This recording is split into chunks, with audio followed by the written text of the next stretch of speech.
If your doctor recently told you that your creatinine is too high, or if you've been noticing foamy urine in the morning, waking up 2 or 3 times a night to use the bathroom, or feeling more tired than usual, I need you to stop scrolling and watch this video all the way through. Because what I'm about to share with you in the next few minutes could genuinely change the trajectory of your kidney health. I've been a practicing nephrologist, that's a kidney specialist, for over 25 years. In that time, I've sat across from thousands of patients, many of them right here in the United States, seniors just like you, who came to me confused, scared, and unsure of what to do next. And one of the most common questions I get almost every single week is this: "Doctor, is there anything I can eat to help my kidneys?" And my answer today is yes. Absolutely yes. But it depends on what you're eating, how you're preparing it, and how much of it you're having. If you want my free kidney warning signs checklist, type the words kidney checklist in the comments right now and I will send you the download link personally. Completely free. Just 2 words, kidney checklist. Drop it below and let us get started. Now, here's what scares me about what I see on the internet. And I'm going to be very honest with you. There are a lot of videos and websites out there making wild claims. Cure your kidneys in 3 days or drink this and your creatinine drops overnight. That is not what this video is. I'm a doctor. I take my responsibility to you seriously. What I'm going to share with you today is rooted in real science, published research, and guidelines from organizations like the National Kidney Foundation and the Mayo Clinic. No miracle cures, no exaggerations, just the truth. And the truth is powerful enough on its own. Here is what we are going to talk about. The top 5 vegetables backed by real clinical evidence that can help support kidney function, reduce the burden on your kidneys, and in many cases help stabilize or gradually lower elevated creatinine levels when combined with the right lifestyle changes. And I'm also going to tell you something that most YouTube videos completely leave out: the preparation mistakes that can actually make things worse even with healthy vegetables. Stay with me because that part alone could be a game changer for you. Before we dive in, I want to ask you something. If you've been told your creatinine is above 1.2, or you've been given a GFR number below 60, I want you to comment right now below this video and tell me where you're at. Just type your creatinine number, or stage 3, or stage 4, whatever your doctor told you. I read these comments. My team reads these comments.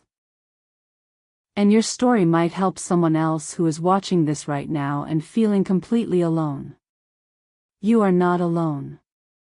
Millions of Americans are managing this and we're going to talk about it together. All right, let's get into the 5 vegetables. And I promise you, number 3 is going to surprise you. Most people think it's bad for kidneys. The science says otherwise when you know how to use it correctly. Vegetable number 1, red cabbage. The first vegetable on our list is one that almost nobody talks about in the context of kidney health. And that right there is a problem, because red cabbage might be one of the most kidney-friendly, creatinine-supportive vegetables available in any grocery store in America, and it costs almost nothing.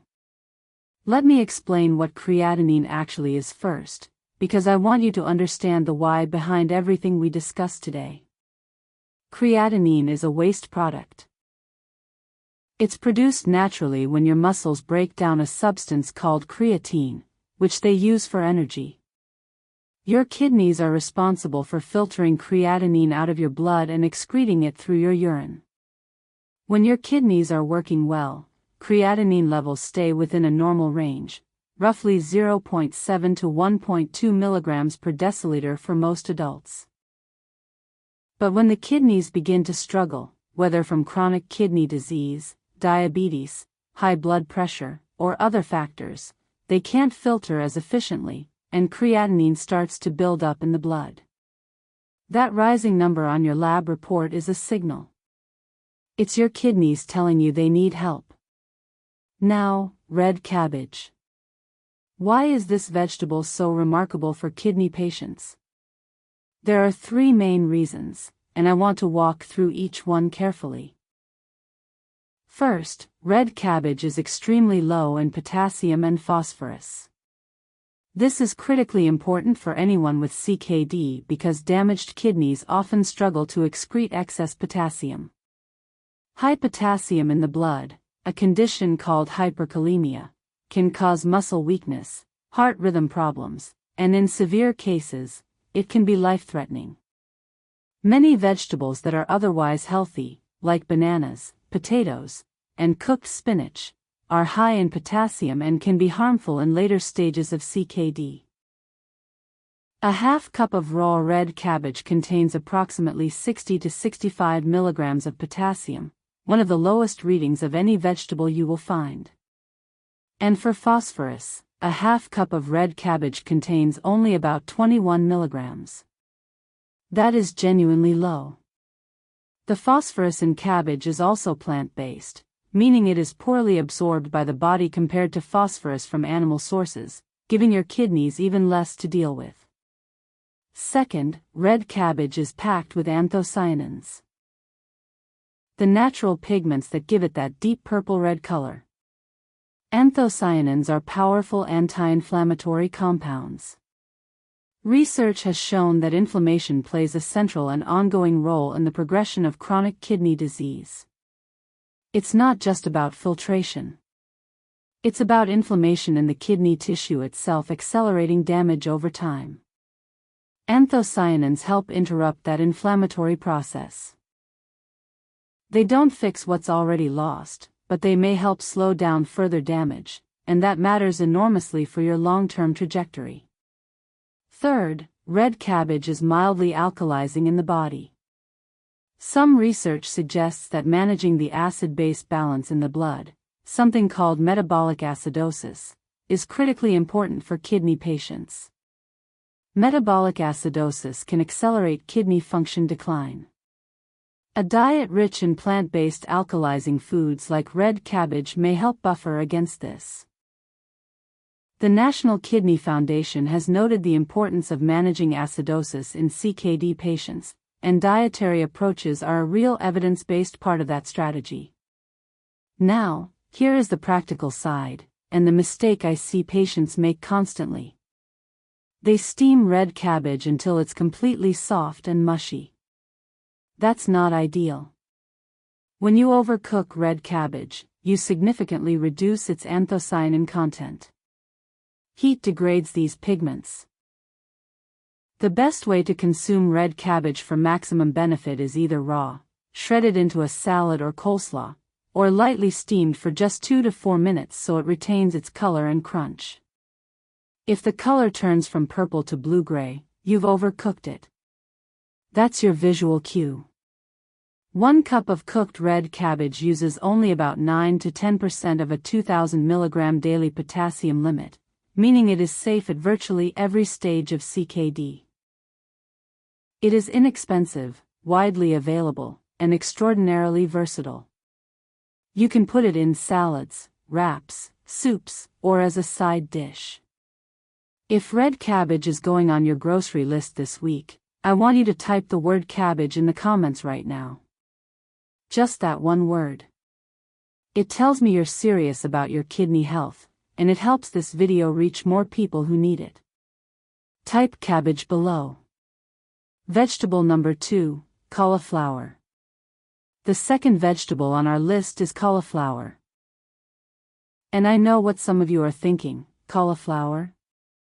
Really, doctor? That's your big reveal? But stick with me, because the reason cauliflower belongs on this list goes much deeper than most people realize.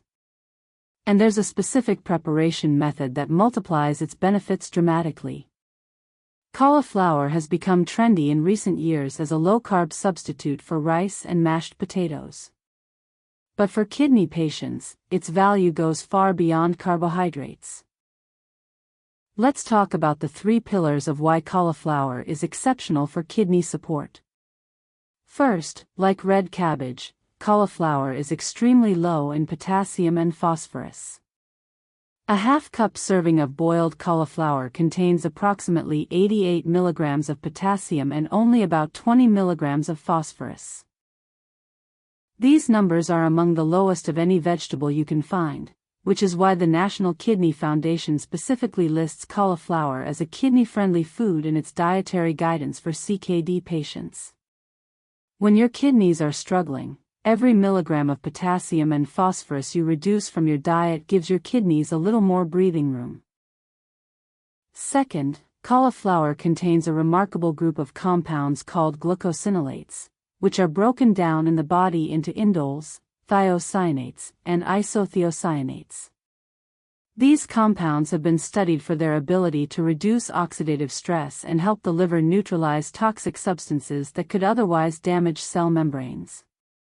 Here's why oxidative stress matters specifically for your creatinine levels. Oxidative stress damages the tiny filtering units inside your kidneys called nephrons.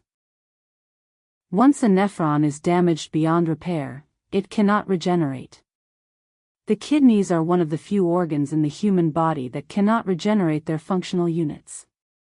So protecting remaining nephrons from oxidative damage is not just helpful, it is foundational to any strategy for preserving kidney function.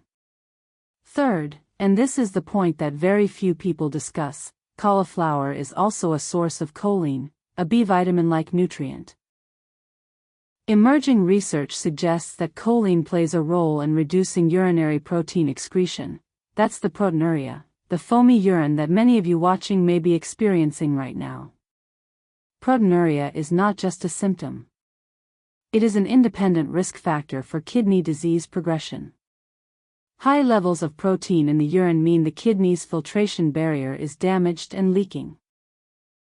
Studies have explored how certain plant nutrients, including choline, may help support the integrity of that filtration barrier. The research is early but promising. Now, the preparation method. Here's the mistake I want you to avoid. Many people boil cauliflower in large amounts of water and then discard that water. Boiling leaches out both potassium and beneficial phytochemicals into the water. The best methods for kidney patients are roasting it in the oven with a light drizzle of olive oil, or steaming it so the water doesn't directly contact the vegetable for extended periods. If you do boil, drain and discard the water, this actually helps leach out excess potassium, which can be a benefit if your levels are high. Ask your nephrologist or renal dietitian whether the leaching technique is appropriate for you specifically. 3 to 5 servings of cauliflower per week, prepared through roasting or steaming, is an excellent evidence-informed target for someone managing CKD or elevated creatinine. If you're going to try cauliflower this week, roasted or steamed, type the word cauliflower in the comments. Let's see how many of us are committed to making this simple change. Drop cauliflower below right now. Vegetable number 3, garlic. I promised you number 3 would surprise you, and here it is, garlic. Now I know that when many of you hear garlic in the context of kidneys, your first instinct might be concern.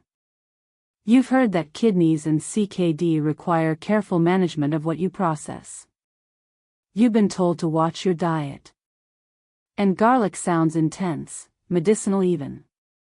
But here's what the science actually shows, and this represents a genuinely underreported area of nephrology nutrition research. Garlic is not just safe for most kidney patients. When used appropriately, it is actively kidney supportive. Let me explain why, and I'll also tell you exactly who should be cautious. The primary active compound in garlic is alliin, which reacts with the enzyme alliinase when raw garlic is crushed or chopped to produce allicin, a potent anti-inflammatory and antimicrobial compound. But for kidney patients, what matters most is garlic's demonstrated ability to reduce blood pressure and reduce systemic inflammation, two of the most critical drivers of kidney disease progression. The number one cause of chronic kidney disease in the United States is diabetes. The number two cause is high blood pressure or hypertension. This is confirmed by the National Kidney Foundation in its published statistics. If your blood pressure is chronically elevated, it damages the delicate blood vessels that feed and surround your nephrons, slowly strangling your kidney's ability to filter. A published study on allicin, the active compound in garlic, found that it improved key biochemical markers of kidney dysfunction including creatinine, blood urea nitrogen, and proteinuria in an experimental CKD model. Research from multiple controlled trials has also found that garlic supplementation produced statistically significant reductions in both systolic and diastolic blood pressure in hypertensive individuals. The effect was modest but real, and in the context of kidney protection, that level of sustained blood pressure reduction over months and years matters enormously. It's additive with medication, not a replacement for it. Garlic also has antifibrotic properties. Kidney disease, particularly in later stages, involves a process called fibrosis, where healthy functional kidney tissue gets replaced by scar tissue, fibrotic material that cannot filter your blood. Certain sulfur compounds in garlic, including allicin and its derivatives, have been studied for their potential to help inhibit the fibrotic process. This research is still developing and I won't overstate what we know, but the mechanistic pathway is plausible and genuinely interesting.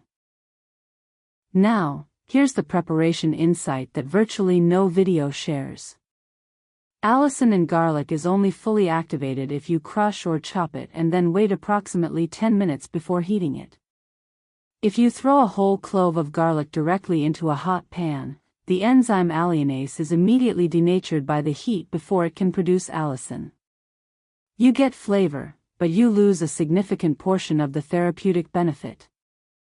The correct technique, confirmed by food scientists, is to crush or finely chop your garlic, let it rest for 10 minutes at room temperature, and then add it to your cooking. The appropriate amount for most people is 1 to 2 cloves of fresh garlic per day, incorporated into cooking. Garlic powder and garlic salt are not equivalent. Particularly garlic salt, which obviously adds sodium, something kidney patients absolutely need to minimize. Fresh or freeze-dried garlic is your best option. Who should be cautious with garlic? If you are on blood thinners like warfarin or Plavix, discuss increased garlic intake with your doctor before making changes, as garlic has mild anticoagulant properties. And if you are in a very advanced stage of CKD, stage 4 or 5, please work with your nephrologist and renal dietitian before making significant dietary changes of any kind, because the nutritional rules in advanced CKD are significantly different and more individualized. That 10-minute garlic tip alone could change how you cook forever. If you're going to try that technique this week, type the word garlic in the comments. Just the word garlic. Let me know you caught that tip, because most people scroll right past it. Before we get to vegetables 4 and 5, and I want to be honest with you, 4 and 5 are the ones that my patients always ask me the most follow-up questions about because they are genuinely surprising. I need to pause for just a moment and ask you a favor. If this information has been helpful to you, if you've learned something new, if you feel like this is the kind of medical content that is clear, honest, and respectful of your intelligence, please tap the like button right now. That one simple action tells YouTube to share this video with more seniors who are sitting at home confused about their lab results, not knowing what to eat, and feeling afraid. Your like could genuinely reach someone who needs this information tonight. And if you haven't subscribed yet, please do. Hit subscribe and hit the bell so you don't miss our next video. Down in the comments, tell me which of these vegetables you already eat regularly and which one surprised you most so far. Vegetable number 4, red bell pepper. Vegetable number 4 is the red bell pepper. And this one has a particularly interesting story, because it is one of the most nutrient-dense vegetables you can eat. yet it is low in almost everything that kidney patients need to restrict.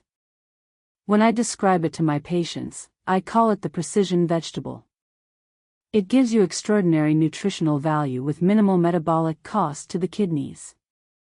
Red bell peppers are extraordinarily high in vitamin C. One medium red bell pepper contains approximately 190 milligrams of vitamin C, more than double the daily recommended intake for adults. And before you worry about vitamin C and kidney stones, let me clarify something that I hear confused constantly. The research on vitamin C and kidney stones applies primarily to very high-dose supplementation. We're talking 1,000 milligrams or more from supplements. Dietary vitamin C from whole vegetables like red bell peppers does not carry the same risk for most people. Here's why vitamin C matters for your kidneys specifically. The kidneys are surrounded by and permeated with blood vessels that are highly vulnerable to oxidative damage from free radicals. Vitamin C is one of the most potent water-soluble antioxidants in human nutrition. It neutralizes free radicals, protects endothelial cells, the cells lining your blood vessels, and supports the structural integrity of kidney tissue. Research has found that lower vitamin C levels are associated with greater prevalence of kidney dysfunction. But here's the part most people don't know about red bell peppers. A half-cup serving contains only about 88 milligrams of potassium and just 10 milligrams of phosphorus, among the absolute lowest numbers of any vegetable. Compare that to a medium tomato, which has over 400 milligrams of potassium and is often restricted in kidney diets. Red bell peppers give you an antioxidant and lycopene boost, lycopene being the same compound found in tomatoes, with a fraction of the potassium load. That difference matters when you're managing your daily potassium budget. Red bell peppers also contain fiber that supports gut microbiome health. Emerging research has highlighted the gut-kidney axis, the relationship between gut bacteria composition and kidney health. When the gut microbiome is imbalanced, certain bacteria produce uremic toxins like indoxyl sulfate and picresyl sulfate that are absorbed into the bloodstream and further damage the kidneys. A diet rich in plant fiber, including from vegetables like red bell peppers, helps feed beneficial gut bacteria and may reduce the production of these toxins. This is a relatively new frontier in nephrology, but it's a real one. The preparation insight for red bell peppers is straightforward but often missed. Raw red bell peppers give you the highest vitamin C content, because vitamin C is heat-sensitive and degrades with cooking. A simple chopped raw red bell pepper eaten as a snack with a little hummus, or added raw to a salad, is nutritionally superior to a roasted one if your primary goal is vitamin C delivery. If you prefer cooking them, use quick high-heat methods like sautéing for just 2 to 3 minutes rather than long slow roasting. Aim for half to 1 full red bell pepper per day. It's sweet enough that most people enjoy it, even those who aren't big vegetable lovers, and it is genuinely palatable to most seniors, even those with changing taste preferences due to medications or age. Red bell peppers are one of the easiest swaps you can make starting today. If you're going to add them to your meals this week, type the word pepper in the comments below. Type pepper, and let's see how many people are ready to make this one simple change. Vegetable number 5, asparagus. We've arrived at vegetable number 5, and this one I want to spend a little extra time on because there's a nuance here that I see misunderstood both online and frankly in some clinical settings. The vegetable is asparagus. Asparagus has a complicated reputation. Most of you are aware that asparagus makes your urine smell different. Some of you have heard that asparagus is a diuretic and wonder if that's safe for your kidneys. And some of you may have even been told to avoid it. I want to address each of these points carefully, because the science tells a more interesting and more encouraging story than you might expect. First, let's address the diuretic question directly. Asparagus does have gentle diuretic properties, mediated in part by a compound called asparagine, which asparagus is actually named after. For kidney patients who are retaining fluid, experiencing edema or swelling in the legs and ankles, or managing high blood pressure related to fluid overload, a gentle natural diuretic can actually be supportive. It's not the same as a prescription diuretic, and it shouldn't replace medication prescribed by your doctor. But as a dietary component, asparagus can gently encourage urinary flow, which supports the kidney's ability to excrete waste products, including creatinine. Now, here's a critically important point. Asparagus contains about 136 milligrams of potassium per half-cup serving, making it one of the lower potassium vegetable options and generally safe for earlier stages of CKD. However, if you are on potassium-sparing diuretics like spironolactone, or if you already have high potassium levels, talk to your doctor before significantly increasing asparagus intake, because it can affect electrolyte balance. Asparagus is also low in phosphorus, adding to its renal-friendly profile. Asparagus contains glutathione, one of the most powerful antioxidants produced within the human body. And asparagus is one of the few dietary sources of preformed glutathione, meaning you can actually absorb a meaningful amount directly from food. Glutathione is involved in protecting kidney cells from toxin-induced damage, a mechanism studied in the context of medication-induced kidney injury and chronic oxidative damage in CKD. Research published in the Journal of Renal Nutrition has consistently found that higher dietary antioxidant capacity is associated with slower disease progression. Asparagus is also a significant source of folate, a B vitamin that supports red blood cell production. Elevated homocysteine levels, a compound linked to kidney damage when high, can be reduced with adequate folate intake, making asparagus doubly valuable here. This matters particularly for kidney patients because anemia is one of the most common and debilitating complications of CKD. As kidney function declines, production of erythropoietin, or EPO, the hormone that tells bone marrow to make red blood cells, drops, and anemia follows. Dietary folate supports the production side of that equation, and that's meaningful at earlier stages. Now, the smell. The sulfur-containing compounds in asparagus that cause urine to smell different are a sign of active metabolism, not a sign of kidney damage. Many people who notice this become alarmed. I want to reassure you, it is completely benign. It is a harmless byproduct of asparagine breakdown and it happens rapidly, often within 15 to 30 minutes of eating. It says nothing about your kidney health. Some people can't even detect the smell due to a genetic difference in olfactory receptors, one of the more fascinating specific things about human genetics, but I digress. For preparation, asparagus is best when lightly steamed or roasted. Avoid overcooking. A simple technique. Rinse it, snap off the woody bottoms, drizzle with a small amount of olive oil, season with fresh garlic, and roast at 400 degrees Fahrenheit for 10 to 15 minutes. The asparagus should be tender but still have a slight bite. Mushy asparagus has lost both its texture and a significant portion of its heat-sensitive nutrients.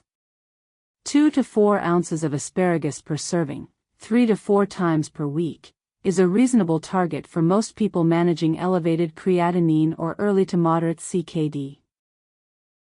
If you are in stage 4 or 5, please work with your renal dietitian, because potassium and phosphorus management becomes much more precise and individualized at those stages.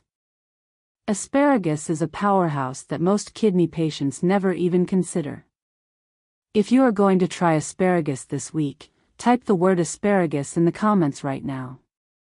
Type it out, let me see it down there. Asparagus. And if you've already been eating it, tell me how you like to prepare it. I genuinely want to hear from you. Common mistakes, the preparation pitfalls that undo everything. Before I give you your final takeaway and close us out, I want to spend a few minutes on something that is genuinely underserved in kidney health content online.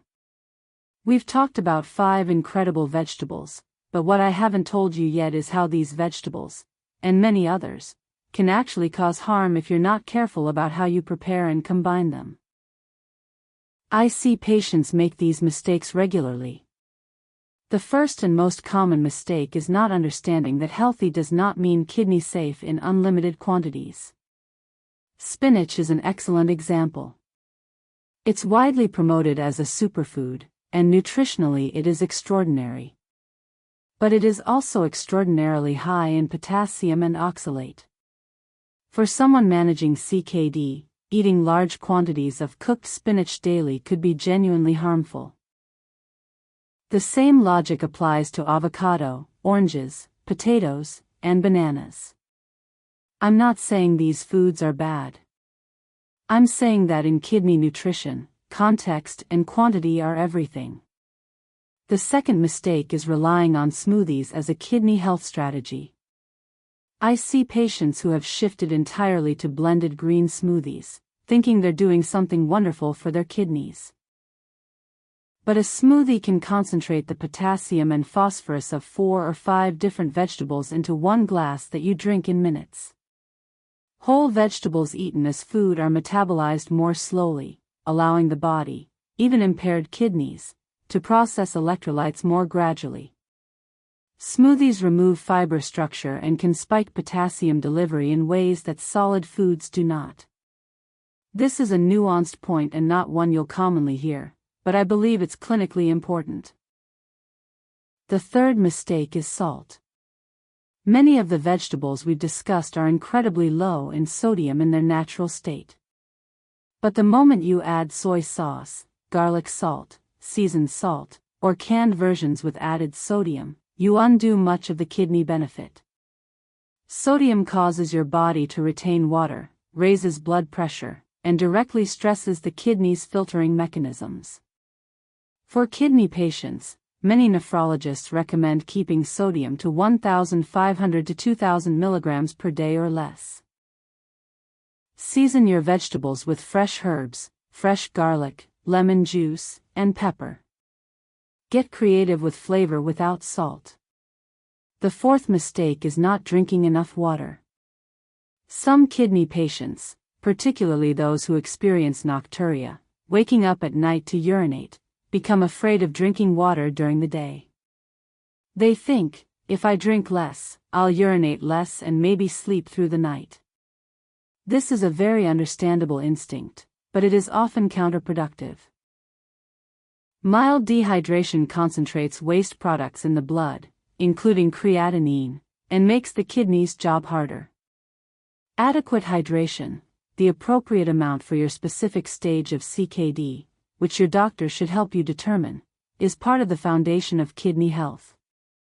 Don't use nocturia as an excuse to underhydrate during the day. The fifth mistake, and I'll end on this one, is doing all of this without your doctor's knowledge. The vegetables in this video are generally safe, evidence-supported, and beneficial. But kidney disease is a highly individual condition. Your specific creatinine level, your GFR, your potassium and phosphorus lab values, your medications, all of this affects what is right for you. Work with your nephrologist and, whenever possible, with a registered renal dietitian. Use this video as a starting point for a conversation with your care team, not as a substitute for one. If you have found this information helpful, please hit the like button and subscribe. Share this video with a family member or friend who is managing kidney disease. They may not know that something as simple as red cabbage or red bell pepper could make a meaningful difference. And in the comments below, tell me which of these 5 vegetables you are starting with. Drop the name below. I am reading every single one. Take care of your kidneys. They are working hard for you every single day.